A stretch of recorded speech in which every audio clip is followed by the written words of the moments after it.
A soft machine, no kerosene could make her burn. She would break it clean, so she knows why I stare in her direction. A selfish mind, no pickup line could make her turn. Yeah, she takes her time. Hi, this is Ride si Daniela, one of the Bristol Elites, and nandito kami ngayon, nag-ride kami ngayon to Caleruega, Nasugbu, Batangas. No? I'm so happy that I'm able to ride again with Bristol Elites. Nakakatuwa kasi pare-pareho naman talaga kami ng trip and stuff, ganyan. This is actually not my first time na gamitin yung scooter na gamit ko kanina. It's the Maxi 160, and as you can see, pare-pareho kami ng scooter today. And I must say na same pa rin yung impression ko to the previous moment na nagamit ko siya. No? The bike is very agile, very easy to maneuver, and of course, hindi nagpapaiwan sa tatlong kasama kong thorn.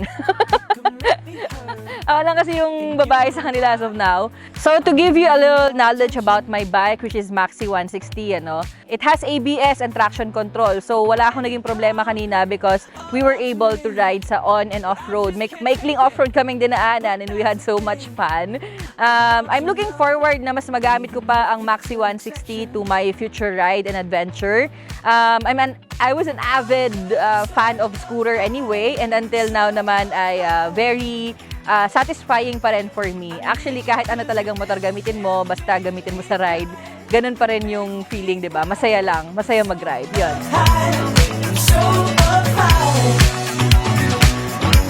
It's always a great experience with the team. Laging masaya ang mga ride namin pagka talaga Bristol yung nag-set up ng ride. Laging smooth. And we tried the small bikes of Bristol. Actually, this is my first time to use a small displacement ADB bike. Ito yung QJ motor na ATR 160.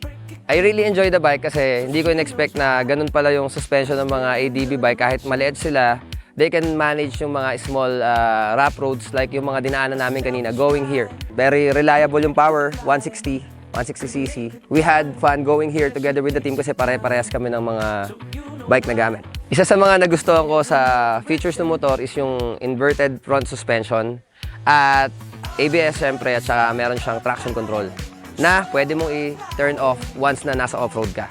And yung mga rims nito is tubeless spoke rims na rin siya. Kaya maganda talaga siya sa off-road. Kahit ma-flat ka, pwede tusok-tusok lang. Ito yung first time naming magkakasama-sama ulit ngayong 2025. At masasabi ko sulit yung ginawa namin ngayon dahil una sa lahat napakaganda ng lugar, and then pinahiram pa kami at pinasubok sa amin yung mga bagong bikes nila.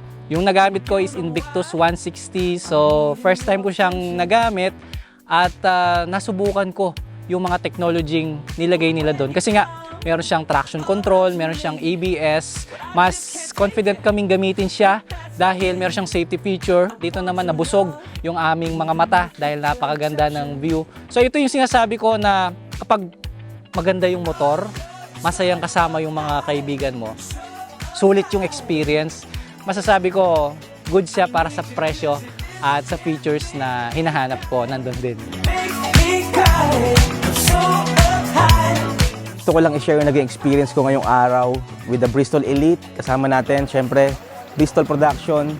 And yung gamit nating motor is yung ADX 160 version 2, which is very familiar na tayo. Pero this time, napakalaki ng improvement from the version 1. Kasi naramdaman ko dito yung power ng motor, especially 2 valves yung version 1, tapos naging 4 valves sa version 2.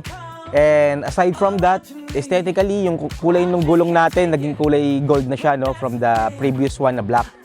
And ayun, yung mga lugar naman na pinuntahan namin, together with the Bristol Elite, Kuya Mau, Reed Motovlog and Rides with Daniela, nag-enjoy kami. More to come to Bristol Elite and Bristol families, mga ganitong adventure. And ayun, napakasaya, basta yung mga kasama mo pare-pares ng hilig yung pagmumotor. Again, Rides with Potato here, and I'm using ADX 160 V2 of Bristol Motorcycle and one of the Bristol Elite.